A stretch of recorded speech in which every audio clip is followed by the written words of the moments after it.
নমস্কার দর্শক মন্ডলী, আপনাদের প্রিয় চ্যানেল নিত্যা দর্শনে স্বাগত। সমস্ত শিক্ষক মন্ডলী, আজকে প্রশ্ন করছি, শিক্ষক সমাজ কি আজ কোণঠাসা? ক্লাসরুম থেকে সোশ্যাল মিডিয়া বাস্তব চিত্র, ডিজিটাল যুগে একজন শিক্ষকের অদৃশ্য সংগ্রাম, একটি চোখে আঙুল দেওয়া প্রতিবেদন, সঙ্গে শিবরাম, সঙ্গে থাকবেন পুরো ভিডিওটাই। আমরা সকালে উঠে ঘুম থেকে পাতকিত সম্পন্ন করার পর কোনো রকমের পরিবারটাকে সামলে দিয়ে স্কুল, তারপর ক্লাসের পর ক্লাস, খাতা দেখা, আর শেষ রাতে আবার পরের দিনের প্রস্তুত, নিজের জীবন দিয়ে গড়ে তোলেন হাজারো হাজারো ভবিষ্যৎ।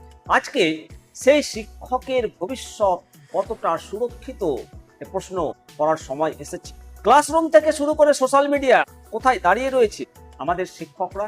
আজকে এমন কথা বলবো কিছু বাস্তব সত্য নিয়ে, যা হয়তো অনেকেই দেখতে পান না, কিন্তু অনুভবটা করে। সম্পূর্ণ ভিডিওটাই থাকবে, কারণ শেষ অংশে আপনাকে নতুন করে ভাবতে বাধ্য করবে। বন্ধুরা, একসময় শিক্ষকতা ছিল কেবল পাঠদান, কিন্তু আজকের দিনে তা বিরাট প্রশাসনিক দায়িত্বের জালে বন্দী। শুধু বই পড়া নয়, শিক্ষকদের এখন সামলাতে হয় নানা ধরনের পোর্টাল এন্ট্রি, খাতার বহর, ফাইলের পর ফাইলের পাহাড়, রুটিন বহির্ভূত বহু কাজ। অন্যদিকে ছাত্রছাত্রীদের মনোযোগ ধরে রাখতে প্রতিদিন নতুন নতুন প্রযুক্তি শিক্ষা পদ্ধতির সাথে মানিয়ে নিতে হচ্ছে শিক্ষকদের। আজ সোশ্যাল মিডিয়ার যুগে শিক্ষক ছাত্রের সম্পর্কে এসেছে বড় পরিবর্তন। একদিকে যেমন প্রযুক্তির ছোঁয়াতে শিক্ষা সহজ হয়েছে, অন্যদিকে রিলস বা শর্টসের যুগে ছাত্রছাত্রীদের অ্যাটেনশন স্প্যান অর্থাৎ মনোযোগের পরিধি কমে গেছে। একজন শিক্ষক এখন শুধু ব্ল্যাকবোর্ডে নয়, বড় ছাত্রছাত্রীদের মনের সাথে লড়াই করতে, তাদেরকে সঠিক পথ দেখাতে অক্লান্ত পরিশ্রম করতে হচ্ছে, তাদেরকে সঠিক পথে ধরে রাখতে হচ্ছে।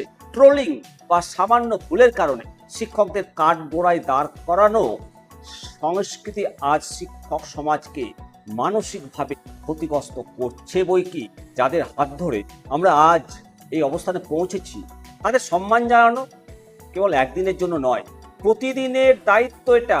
একজন ভালো শিক্ষক শুধু সিলেবাস শেষ করেন না, উনি মানুষ তৈরি করেন। প্রিয় শিক্ষক বন্ধুরা, আপনারা কি এই বাস্তবতার সাথে একমত? আমাদের প্রতিদিনের ক্লাসরুমের অভিজ্ঞতা কেমন? কমেন্ট সেকশনে আপনাদের মতামত জানাবে। আর ভিডিওটি ভালো লাগলে প্রতিটি শিক্ষক, প্রতিটি অভিভাবকের কাছে, ছাত্রছাত্রীদের কাছে যদি পৌঁছায়, তাহলে আপনাদের সহযোগিতায় পৌঁছাবে। আপনাদের প্রতিটি কমেন্ট আমার কাছে অত্যন্ত মূল্যবান। ভালো থাকবেন। আসুন সবাই মিলে বলি বন্দে মাতরম, জয় হিন্দ, ভারত মাতা কি জয়।